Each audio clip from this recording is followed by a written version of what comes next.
తన ప్రాణమును రక్షించుకొనగోరువాడు దాని పోగొట్టుకొనును, నా నిమిత్తము తన ప్రాణమును పోగొట్టుకొనువాడు దాని దక్కించుకొను.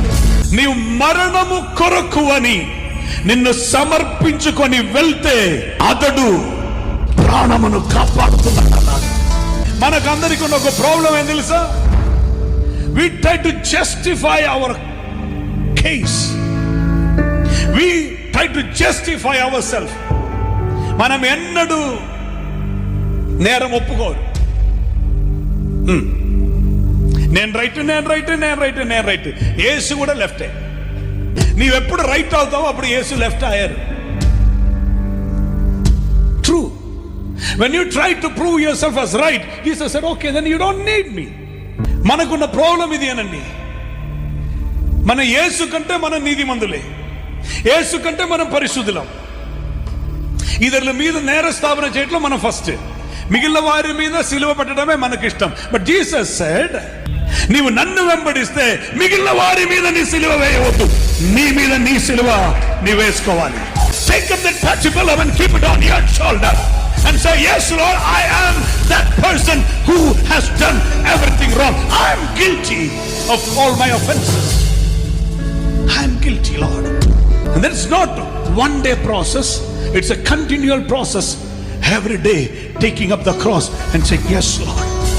You know what does that mean?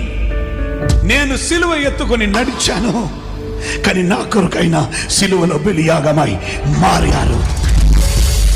I admit my mistake and he says, I have done that for you upon the cross. మనం అది ఎత్తుకోకుండా, మనం అది అంగీకరించకుండా, మనం అది ఒప్పుకోకుండా, మనం అది స్వీకరించకుండా నేనే రైట్ అని వాదిస్తున్న కాలమంతయు యేసయ్య సిలువలో చేసిన దానికి మనకి కనెక్షనే లేదు.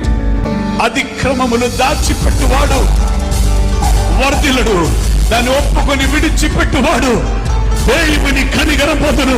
దైవిక కనికరమే మన మీదను పావనమై ఉండగా క్రీస్తు మన కొరకు పాప పరిహార బలి అయి మారెను. While we were yet sinners. So he says, just let me encourage you.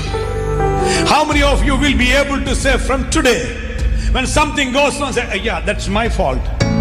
ఏదైనా సమస్య వచ్చేటప్పుడు అది నా తప్పేనని ఒప్పుకోవడానికి నీకు మనసు ఉంటే నీవు క్రీస్తుని ప్రేమను ప్రతిఫలింపజేసిన వ్యక్తిగా నీ మార్చబడతాయి.